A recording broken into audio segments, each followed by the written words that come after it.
오늘은 역대상 21장 26절에서 30절 말씀입니다. 다윗이 거기서 여호와를 위하여 제단을 쌓고 번제와 화목제를 드려 여호와께 아뢰었더니 여호와께서 하늘에서부터 번제단 위에 불을 내려 응답하시고 여호와께서 천사를 명령하시매 그가 칼을 칼집에 꽂았더라. 이때 다윗이 여호와께서 여부스 사람 오르난의 타작마당에서 응답하심을 보고 거기서 제사를 드렸으니 옛적에 모세가 광야에서 지은 여호와의 성막과 번제단이 그때 기브온 산당에 있었으나 다윗이 여호와의 천사의 칼을 두려워하여 감히 그 앞에 가서 하나님께 묻지 못하더라. 아멘. 네, 오늘 말씀의 제목은 예배 세 번째 시간이죠. 재앙을 막는 겸손이라는 제목입니다. 오늘은 예배 결과에 대한 거입니다. 저희가 지금 3주째 예배에 대한 말씀을 나누고 있고 사무엘하 24장에 나오는 다윗이 인구 계수를 하는 바람에 7만 명이 3일 동안 죽는 엄청난 재앙이 있었고 그 재앙을 막는, 종결시키는 가장 중요한 방법이 뭐였어요? 예배였어요. 전염병이 도는데 그것을 깨끗하게 멈추게 하고 씻고 회복시키는 것은 예배였다는 사실을 우리가 말씀을 나눴습니다. 그러면 범죄한 이스라엘은 멸망할 수밖에 없는데 어떻게 해서 예배가 그 모든 것을 멈출 수 있을까? 이 시대에 하나님의 심판이 임하기 직전에 두려운 상황에서 정말 이 나라 민족 또 교회의 아픔들을 그것을 어떻게 회복시킬 수 있는가? 그것이 바로 예배라고 성경은 이야기를 하고 있죠. 그런데 우리가 지난번 살펴봤듯이 예배의 기회는 우리가 만드는 게 아니고 하나님이 예배를 드리라, 제단을 쌓으라라고 이야기를 하셨죠. 그런데 거기서 하나님께서 심판하는데 뜻을 돌이키시죠. 뉘우쳤다. 다시 말해서 예배는 완전하신 하나님이 당신 자신을 스스로 돌이켜서 뉘우치는 그 순간, 하나님이 회개하는 그 순간이 우리가 예배 드릴 수 있는 기회다라는 이야기를 했습니다. 완전하신 하나님이, 전능하신 하나님이 자존심 상하게 그분의 공의와 심판대로 진행을 해야 됨에도 불구하고 심판을 멈추고 돌이키고 뉘우치고 하나님이 회개하는 순간이 우리가 예배하는 순간이라는 거죠. 여러분, 우리는 하나님이 이 마련한 이 하나님의 회개하는 순간에 우리가 와서 해야 되는 게 뭐냐면 회개하는 것이 예배입니다. 잘못은 인간이 하고 회개는 누가 하고 있었어요? 하나님이. 잘못은 자식이 짓고 그 대가를 치르고 회개하는 것은 부모이듯이 하나님은 그렇게 예배의 자리를 마련한 거예요. 그러니까 예배가 우리의 의의가 될 수 없고 하나님 앞에 자랑이 될 수 없어요. 왜냐하면 하나님이 우리 때문에 완전한 분이 회개하고 눈물 흘리고 괴로워하고 힘들어하면서 마련한 자리가 예배의 자리인데 어찌 우리가 교만할 수 있겠어요? 그래서 예배는 하나님의 뉘우치심으로만 가능했다. 그래서 우리가 기존에 생각했던 예배와 너무나 다른 예배에 대한 개념이죠. 두 번째, 예배는 대가가 필요하다. 예배, 대가 없이, 값 없이 이루어질 수 없는 거라는 거예요. 7만 명이 죽고 온 이스라엘이 진멸당해야 되는데 그 심판이 멈추고 그렇게 할 수 있었던 것은 아라우나의 타작마당 때문이라고 그랬죠. 그 아라우나 타작마당이 뭐예요? 바로 아브라함이 이삭을 번제로 바치는 바로 그곳, 하나님이 예비한 어린 양으로 대치해서 하나님의 값을 치러주고 죽어야 되는 이삭이 살아난 그곳, 솔로몬 성전이 세워진 바로 그곳, 성전에서 6월절이 되면은 피가 강물처럼 흐르면서 수많은 양들이 죄의 값으로 대가를 치르고 인간이 살 길을 얻는 바로 그 자리, 그리고 골고다 예수님이 십자가 못 박혀 죽은 바로 그 자리가 아라우나의 타작마당인 거예요. 그러니까 수천 년을 걸쳐서 하나님은 자기 외아들이 우리의 죄악을 위해서 피 흘려 죽으실 그것을 바라보고 계시는 거예요. 그 아들의 피 때문에 십자가의 구속의 은혜 때문에 재앙이 멈출 수 있는 거예요. 진멸될 수 밖에 없는 우리가 살 수 있는 거예요. 그래서 예배는요, 하나님의 엄청난 값이 치루어진 것이, 그러니까 우리가 하나님 앞에 나아갈 때 하나님은 우리에게 값을 요구하셔요. 내가 내 아들, 내 생명보다 귀한 애들을 희생했으니까 너도 온전히 너 생명과 너 삶을 다 드리는 그 예배의 처소로 와라고. 그것은 우리를 향한 어마어마한 사랑이죠. 다 요구하는 것은 다 줄 준비가 되어 있기 때문이에요. 하나님은 우리를 그렇게 사랑한다고 고백하는 곳, 사랑이 완전하게 형성이 되고 체험되는 것이 예배 현장이라는 거예요. 하나님도 다 주고 우리도 우리의 생애를 다 드리는 것, 그것이 예배라는 거예요. 몇 가지 기억나세요? 예, 복습을 많이 하는 이유는 제가 자주 잊어버리기 때문에 여러분도 그럴 거라는 착각 속에서 그렇습니다. 자, 오늘은 예배, 그것은 재앙을 막는 겸손이라는 것은 오늘 이제 예배 결과에 대한 이야기를 하려래요. 도대체 이렇게 어마어마한 창조주의 희생을 통해서 주어진 기회, 값이 치러진 예배, 도대체 예배 결과가 뭘까? 궁금하시죠? 예배 결과 첫 번째는 재앙의 종결이에요. 죽음이 멈추는 거예요. 사망의 권세가 깨지는 거예요. 여러분 믿습니까? 예배를 통해서 하나님이 우리에게 주시는 놀라운 은혜, 그것은 사망의 종결이기도 합니다. 자, 역대상 21장 26절에서 27절 말씀 같이 읽겠습니다. 다윗이 거기서 여호와를 위하여 제단을 쌓고 번제와 화목제를 드려 여호와께 아뢰었더니 여호와께서 하늘에서부터 번제단 위에 불을 내려 응답하시고 여호와께서 천사를 명령하심에 그가 칼을 칼집에 꽂았더라. 여러분 예루살렘을 향하여 뻗어있던 이 칼, 천사의 멸망시키는 칼이 어떻게 돼요? 예배가 응답받고 불로 하나님 응답하시니까 어떻게 돼요? 칼집에 비로소 꽂아졌더라. 여러분 우리가 하나님이 기뻐하시는 온전한 예배를, 하나님이 우리를 뜨겁게 사랑하시고 우리도 그 사랑에 감격해서 하나님께 우리의 생애를 다 드리는 온전한 예배를 딱 드리는 순간 그리스도의 십자가의 보혈의 능력으로 모든 재앙이 완전히 제거가 됩니다. 심판하는 천사의 칼이 칼집에 꽂아지는 은혜가 있습니다. 여러분 왜 우리가 예배를 사모해야 되냐면 그 예배는 모든 슬픔과 아픔과 절망과 심지어 죽음마저도 완벽하게 제거하는 하나님의 은혜의 축복의 통로이기 때문에 그렇습니다. 여러분 우리가 예배를 드리는 순간 이 순간만은 아무도 우리를 건드릴 수가 없습니다. 어둠의 세력이 사탄이 우리를 막을 수가 없습니다. 하나님이 함께하는 이 자리 안에 우리의 찬송 중에 거하시는 하나님 아니에요. 그러니까 여러분 우리가 예배 드리는 순간은 생애 최고의 순간인 것을 잊지 않아야 돼요. 가장 보호받는 완전한 자리입니다. 여러분 하나님과 만나고 하나님이 임재해 계시는데 감히 어떤 어둠의 세력이, 질병이, 사건 사고가 우리를 예배를 못 드리게 막을 수 있겠어요? 그러면 여러분 예배를 드리는 그 순간은 전능하신 하나님과 함께 가장 안전한 보호를 받는 소중한 순간인 것을 잊지 않아야 돼요. 그래서 여러분 일주일만 되면 이렇게 주일이 되면은 예배가 사모가 되고 그리운 이유가 뭐냐면요, 이 세상 세파에 시달리고 살아가면서 본의 아니게 우리 속에 있는 죄성이 나오고 실수하게 되고 관계가 엉망이 되고 모든 걸 포기하고 싶고 절망하다가도 어떻게든 예배를 나와야 되니까 예배에 나와서 찬양하고 기도하고 하나님과 교제하다 보면 내 속에 있는 죄악이 떠나가는 걸 느낍니다. 나의 감정을 사로잡았던 사탄의 그 잔혹한 손길들이 버티지 못하고 다 풀어주고 우리를 자유케 하는 것을 경험합니다. 모든 재앙이 떨어져 나가는 순간이 예배의 순간인 걸 여러분 믿으시기 바랍니다. 만약에 그러면 예배를 뭐 다른 일 때문에 이걸 포기하고 일주일 후에 또 예배를 드린다, 그러면 그 재앙이 계속해서 또 일주일 우리를 더 고통스럽게 하고 더 상처를 깊게 하고 관계를 더 파괴하는 정말 참혹한 지경에 이르게 됩니다. 만약에 더 예배를 미룬다면 더 심각한 상태에 이르게 되겠죠. 여러분 예배는 재앙을 막는 가장 중요한 힘입니다.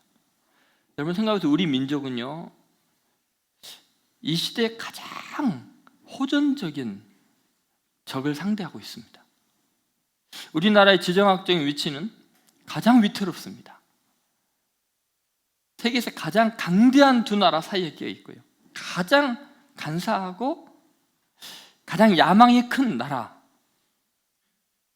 호시탐탐 우리나라를 삼키려고 지금도 뉘우침이 없는 그런 나라들 사이에 있습니다. 그 사이에 우리는 끊임없이 나라가 두 쪽으로 갈라져 있고, 또 갈라진 그 두 쪽 안에서 또 절반씩 나눠지고, 지역으로, 이념으로 산산이 부서져 있습니다. 이 나라를 지킬 수 있는 힘은 아무것도 없습니다. 근데 매번 전쟁이 터지고 절망적인 상황이 일어나는 것은 이 극동의 동북아시아의 우리나라가 아니라 이상하게 뭐 중동이니 다른 데서 난데없는 데서 전쟁이 터지고, 우리나라는 참 신기하게 재앙이 아슬아슬하게 멈춰있는 거예요. 칼이 내려치지 않고 들고 있는 상태에서 언제 이런 일이 일어날지 모르는데, 이게 지금 50년이 훨씬 넘는 세월 동안 이런 일이 지금 보호를 받고 있습니다. 왜 그럴까요? 그래도 우리 민족이요, 전국 방방 곳곳에서 하나님을 찾았거든요. 여러분, 우리 부모 세대는 그냥 금요일 밤만 되면 우리나라 산천이 떠들썩했어요. 잘못하면 민둥산 될 뻔했어요. 소나무들 다 뿌리채 뽑고. 그 기도가, 그 찬양이, 그 예배가 재앙을 이제까지 막은 거예요. 근데 지금 점점 예배가 쇠퇴하고 있잖아요. 예배가 인간들의 자기 번영과 세속적인 가치를 추구하는 것을 전락하고, 그리스도의 십자가의 보혈의 능력이 점점 선포가 안 되고 윤리적이고 교훈적인 이야기로 변질이 되니까, 윤리와 교훈적인 이야기를 강조하다 보면 그 심판의 잣대로 다른 사람을 심판하고 판결하다 보니까 내내 교회가 싸우게 되는 거예요. 그리스도의 용서가 없어요. 보혈의 능력이 사라지고 있으면요, 아라우나의 타작마당에서 드리는 예배가 아니라 재판장에서 드리는 예배가 되면 그게 어찌 예배겠어요? 재앙이 어떻게 멈추겠어요? 예배만이 그리스도의 십자가의 보혈의 능력, 그 골고다 언덕을 바라보고 그 자리에서 드리는 예배만이 재앙을 막는 하나님의 은혜인 줄로 믿습니다. 여러분, 예배의 두 번째 놀라운 능력이 있어요. 그것은 겸손한 인격으로 만드는 거예요. 예배 결과가 뭔가 참 놀라운 이야기가 펼쳐집니다. 그것은 겸손한 인격인데요, 여러분, 예배의 최종적인 결과, 하나님이 바라는 게 뭐냐면 예배를 통해서 우리의 인격이 아주 고매해지고 하나님을 닮아가는 아름다운 인격자들로 바뀌는 것입니다. 이것은 인간이 어느 순간에 가장 거룩해지고 아름다워지고 사랑스러워지냐면요, 하나님에 대한 경외감, 하나님에 대한 두려움을 간직할 때, 피조물로서 창조주 앞에 서 있는 그 순간 인간은 정말 위대해집니다. 거룩하고 아름다워집니다. 자, 한번 보시죠. 역대상 21장 30절의 말씀을 보면 예배를 다 드리고 연락받는 예배를 드리고 난 다윗의 모습이지요. 자, 같이 읽겠습니다. 다윗이 여호와의 천사의 칼을 두려워하여 감히 그 앞에 가서 하나님께 묻지 못하더라. 여러분, 다윗은 하나님의 마음에 합한 사람이죠. 다윗은 하나님과 가장 가까운 사람이에요. 그 다윗이 하나님을 얼마나 가까이 생각했냐면, 우리가 앞에서도 느꼈지만 셋 중에 하나를 선택하라 할 때 다윗이 뭐라고 말했어요? 다윗은 그렇게 이야기를 해요. 사람의 손에 빠지지 않고 내가 긍휼이 많으신 하나님의 손에 빠지겠다. 사람을 통해서 심판받는 것보다 나는 하나님께 혼나는 게 더 낫다. 하나님을 굉장히 친밀감 있게 하나님의 긍휼이 많은 분으로 생각을 하고 있죠. 그런데 여러분, 다윗의 생에 굉장히 중요한 전환점이 하나 오게 됩니다. 하나님께 택함을 받고 긍휼히 여김을 받고 사랑을 받고 그 목동이 이렇게 왕이 되어서 고대 근동의 모든 나라들이 무릎 꿇을 만큼, 조공을 바칠 만큼 강력한 제왕 같은 존재가 되었을 때 자기도 모르게 마음이 교만해진 거예요. 하나님은 내 편만이라고 생각하는 거예요. 하나님 두려움을 잃어버렸어요. 왜냐하면 누가 감히 다윗 앞에 반기를 들 수 있겠어요? 다윗은 자기도 모르게 자기 속에 교만함이 쌓여가고 있었어요. 하나님의 은혜 때문에 이 마음이 영적으로 둔감해졌어요. 하나님의 사랑을 받은 것이 자신의 무례함과 교만함의 재료가 되고 있다는 것을 까맣게 모르고 있었어요. 영혼이 하나님에서 멀리 떨어져 있고 타락해 있었어요. 근데 그것은 하나님께 특별한 은혜를 받은 것 때문이었고 보호하심을 받는 것 때문이었고 하나님의 축복을 많이 받은 최고의 하나님의 사람이라는 호칭 안에서 이루어진 영적인 타락이었어요. 이것은 아무도 눈치를 못 채요. 그런데 여러분, 온전한 예배가 영적인 위선을 다 벗겨놓는 거예요. 회칠한 무덤을 다 파헤치는 거예요. 그리고 자기가 얼마나 하나님 앞에서 초라한 존재인지를 직면하게 하는 것이 예배였어요. 다윗이 온전히 하나님께 예배를 드린 그 순간에 그 하나님에 대한 두려움과 경외감이 새롭게 생기게 되었죠. 다윗은 이제는 하나님을 두려워할 줄 알게 되었습니다. 자, 그 사람이 얼마나 하나님에 대해서 두려움이 없었는가. 13절 다시 한번 보시죠. 아까 제가 했던 부분입니다. 역대상 21장 13절 같이 있습니다. 다윗이 갓에게 이르되 내가 공경에 빠졌도다. 여호와께서는 긍휼이 심히 크시니 내가 그의 손에 빠지고 사람의 손에 빠지지 아니하기를 원하나이다 하는지라. 자, 여러분에게 묻겠습니다. 여러분이 어떤 큰 잘못을 저질렀어요. 그러면 여러분은 사람들에 의해서 공격받고 비난받는 것, 언론의 폭로가 되고 사람들이 손가락질하고 상종을 하지 않는 그런 상태, 사람에게 손에 빠져서 심판받는 걸 원합니까? 아니면 보이지 않는 하나님의 손에 심판받는 게 낫습니까? 어때요? 여러분, 죄 지은 거 여러분도 스스로 아시죠? 그 죄 지은 것이 전부 다 사람에게 폭로되었고 사람에게서 대가를 치르는 게 나아요? 아니면 하나님의 손에 손길 심판받는 게 나아요? 그렇죠. 하나님을 좀 우습게 봐서 그래요.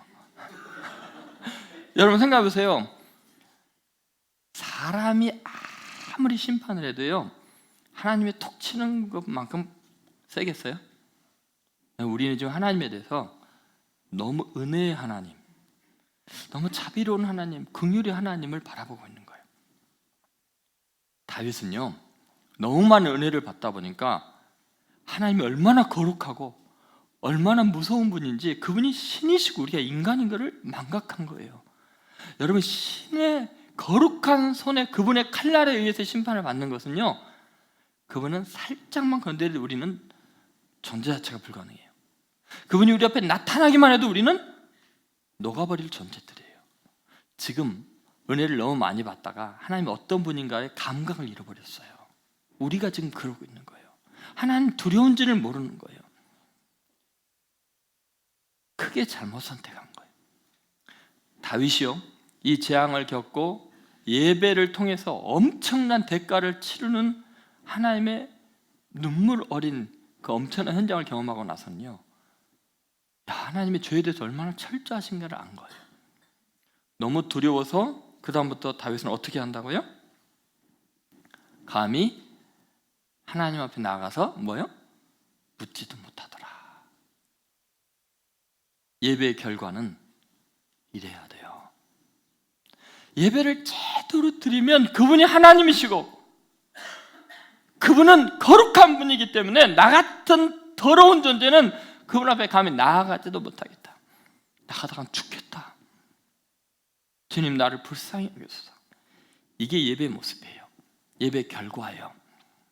예수님께서 그랬잖아요. 예배 드리다가 바리새인과 세리가 와서 예배 드릴 때 바리새인은 어땠어요? 고개를 쳐들고 자기 의와 자기 자랑을 했지만 세리는 감히 고개를 들지 못하고 납작 엎드려서 나는 죄인으로서이다.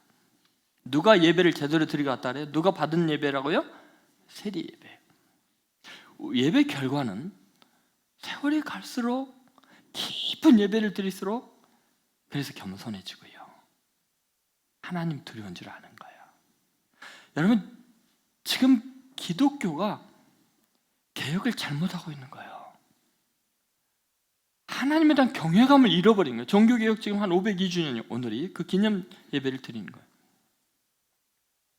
여러분, 오직 믿음으로요, 오직 은혜로요. 이 말은 무슨 말이냐면 도저히 하나님 앞에 내 공로로, 내 물질로, 내 헌신으로 나아갈 수가 없는, 하나님은 너무나 거룩하신 분이기 때문에 그분 앞에는 믿음으로밖에는, 은혜로밖에는 나아가지 못한다는 거예요.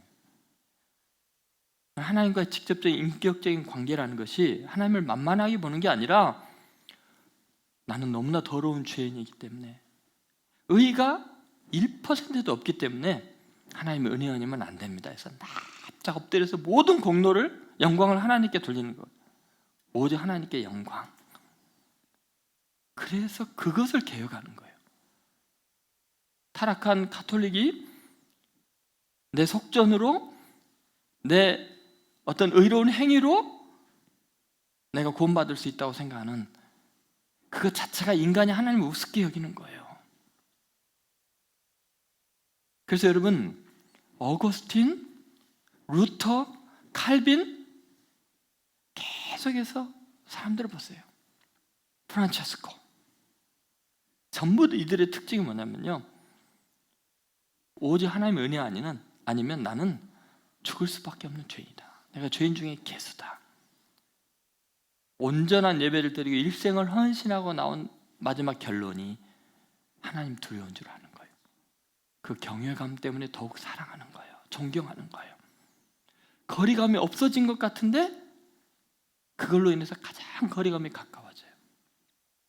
자식이 부모를 두려운 줄 알고 순종할 때 부모는 자식을 더 사랑하고 품어주는 거예요. 여러분, 이것이 재앙을 막는 겸손인데요, 고대 근동의 가장 강력한 왕이었던 다윗이 누구도 제어하지 못할 만한 절대적인 권력을 가진 그가 이렇게 벌벌 떨면서 하나님 두려운 줄 아니까 재앙이 멈추게 된 거예요. 만약에 다윗이 이건 모르면요, 무슨 짓을 앞으로 할지 몰라요. 사울왕처럼 무슨 짓을 할지 몰라요. 히틀러처럼 무슨 짓을 할지 몰라요. 근데 여러분, 정말 이 시대가 복을 받는 게 뭐냐, 이 예배를 통해서 왕이 하나님 앞에 벌벌 떨면서 감히 묻지도 못하고 고개를 못 들고 꿇어 엎드려 있으면, 최고의 권력자가 그렇다면 나머지 백성들은 어떻게 했어요? 여러분, 이 시대의 재앙이 뭔지 아세요? 이 시대에 엄청난 비극의 씨앗은 인간의 교만이에요. 계몽주의 이후에, 포스트 모더니즘 이후에 모든 기준이 인간이에요. 자기 자신의 자아를 실현하는 거, 내면의 소리를 듣고 나를 이루는 거, 인간이 스스로 신의 자리에 앉으려고 하는 거예요. 예배는 이 잘못된 자기 우상화, 재앙의 근원인 인간의 교만함을 부수어뜨리는 가장 강력한 하나님의 방법이에요. 예배를 드릴 때 다윗 왕이 벌벌 떨 정도라면 이 시대에 정치 지도자들, 경제계 거물들, 대통령을 비롯해서 모든 국민들이 온전한 예배를 드리고 정말 피조물로서 낮아지고 겸비해진다면, 목사가 하나님 두려운 줄 안다면, 장로들이 하나님 두려운 줄 안다면, 권사가 죄전에 와서 하나님 두려워서 감히 묻지도 못할 만큼 겸비하다면, 국민 한 사람 한 사람이 하나님 두려운 줄 안다면 거기에 평화가 있고 질서가 있고 회복이 있고 화해가 있는 거예요. 여러분, 이 시대의 재앙을 막는 방법은요, 누가 옳다 그러다가 판단해서 되는 게 아니라 다 하나님 앞에 죄인인 걸 알고 꿇어 엎드려야 돼요. 하나님 두려운 줄 알아야 돼요. 예배의 결과는 하나님에 대한 경외감이에요. 그러면요, 제도와 법의 문제가 아니라니까요. 하나님 나라는 그렇게 이루어지고, 다윗의 왕조는 그렇게 세워지고, 다윗의 자손으로 오신 예수님은 바로 그걸 보여주는 거예요. 예수님마저 뭐라 그러셨어요? 내 뜻대로 마옵시고 아버지의 뜻대로 되기를 원하나이다. 피눈물을 흘리시면서 그렇게 납작 엎드려서 하나님 두려운 줄 알았기에 우리가 구원을 받은 거죠. 여러분, 예배 그것은 정말 재앙을 종결시키고 사람을 겸손하게 해서 구원의 역사를 이루는 하나님의 놀라운 방법인 줄 믿습니다. 그것을 잘 보여주는 실제적인 사건이 하나 있었습니다. 1970년 4월이었습니다. 아폴로 11호가 쏘아 올려질 때 미국은 정말 너무너무나 과학의 발달과 그 국가의 강력한 힘에 대해서 전 세계에 자랑을 했습니다. 그리고 이렇게 말했어요. 학자들은 이 아폴로 11호는 현대 과학의 걸작품입니다. 이것은 매우 정교하면서도 완벽합니다. 이것이 고장날 확률은 100만 분의 1입니다. 그리고 정말 자랑스럽게 쏘아 올렸죠. 그런데 여러분, 아폴로 11호가 달나라를 향해서 가는데 2만 마일을 채 못 가서 갑자기 산소통이 터졌어요. 우주비행사들이 다급하게 휴스턴 기지에 SOS를 보냈고 휴스턴 기지에서는 선쓸 방법이 없는 거예요. 2만 마일이 떨어진 곳에 그들을 구원한 구조선을 보낼 수도 없고요. 그들이 모든 기기가 고장난 상태에서 방향을 잡고 올 수 있는 방법도 없었어요. 휴스턴 기지에서는 이렇게만 보냈어요. 북극성을 보고 어떻게든지 알아서 와봐라. 우주 공간에서 그들을 구원할 수 있는 것은 그들이 개발한 나침반이니 전자 망원경 이런 과학 장비가 아니라 하나님이 하늘에 반짝반짝 달아오는 하나의 북극성, 그걸 보고 알아서 와버려요. 방법이 없는 거예요. 그래서 결국은 우주비행사들은 영원한 미아가 될 수밖에 없었어요. 그때 미국의 대통령 닉슨 대통령이 전 국민에게 아침 9시를 기해서 기도를 호소합니다. 대통령도 국회의원도 군인도 어린이도 온 국민이 간절히 기도했습니다. 근데 정말 기적이 일어났어요. 아폴로 11호가 떨어지는데 그 지구에 어디 떨어질지 알겠어요. 신기하게 태평양에 떨어졌어요. 바다로. 그래가지고 이제 구조선이 가서 그들을 끌어올릴 때 그 구조 배에 군목이 승선하고 있었고 그 군목이 우주비행사 선을 끌어올리고 제일 먼저 한 것이 같이 기도한 거였어요. 그것이 타임지 그 주간에 표지 사진으로 나왔죠. 하나님께 감사의 기도를 드렸어요. 우주비행사 중에 한 명인 스위저트가 이렇게 기자회견에서 말했어요. 우리들은 지구에 계신 여러분과 함께 하나님께 열심히 간절히 기도했습니다. 우리가 돌아올 수 있었던 것은 기도의 힘이라고 우리는 믿습니다. 여러분, 아폴로 13호 사건은 인간의 능력과 과학의 한계가 무엇인지를 배우게 됐습니다. 이 사고의 확률이 100만 분의 1에 속한 사고였습니다. 상원 의원과 닉슨 대통령을 비롯해서 우주비행사의 무사 귀환을 위해서 4월 19일 9시를 기해서 온 국민이 기도했기 때문에 기적이 일어난 것입니다. 미국 닉슨 대통령이 조찬 기도회 때 레어드 국방장관은 이렇게 간증을 했습니다. 미국의 국방의 힘, 경제의 힘, 과학의 힘은 사상 최강의 것입니다. 그러나 하나님의 보호와 은총을 떠나서는 모두 무에 가까운 것입니다. 여러분 믿습니까? 여러분 이제 한번 생각해 봅시다. 재앙이 닥쳤습니다. 과학의 힘으로도 안 되고 그 어떤 인간의 능력으로도 불가능합니다.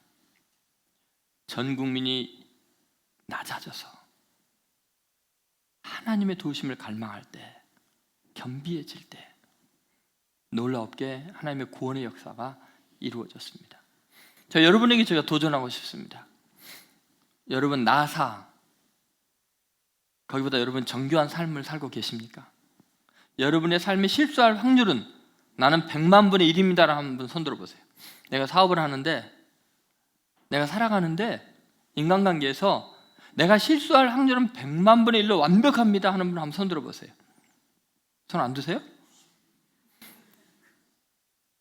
여러분 전 지구의 모든 지식과 과학과 능력이 다 만들어낸 우주 비행선인데요, 하나님 은혜 없이는, 기도 없이는 희망이 없는 거예요. 구원의 길이 없는 거예요. 그렇다면 나같이 어리숙하고 멍청하고 한치 앞도 모르는 사람이 내가 겨우 경험한 그 짧은 그 배움 때문에, 내가 옳다고 생각하는 가치관 때문에, 신념 때문에, 정치 이념 때문에 교만하고 나만 100% 옳다고 생각하고 내 뜻대로 안 되면 못 견디는 것이 얼마나 어리석습니까? 진정한 예배자는 하나님 앞에 그래서 겸비할 수밖에 없습니다. 감히 묻기도 두려울 만큼 겸손해지는 것이 예배자의 모습입니다. 아니, 예배의 결과이기도 합니다. 오늘부터 여러분 하나님 앞에 온전한 예배자가 되어서 정말 겸손한 마음으로 예배를 드리세요. 여러분 꼭 고쳐야 될 게 있어요. 내가 이 교회를 새롭게 하리라. 아니요, 당신이라 새롭게 되세요. 내가 이 사회를 뜯어 고치리라. 하나님 앞에 감히 우리 자신이 어떠한 죄인인데, 다윗은 하나님께 그렇게 위대하게 쓰임 받고 나서 마지막 죽기 전에 결론이 뭐냐면 감히 하나님 앞에 묻지도 못하더라. 이게 인간이 최종적으로 도달할 수 있는 자리입니다. 그것이 은혜의 자리이고 가장 거룩한 순간이고 위대한 순간입니다. 기도하겠습니다.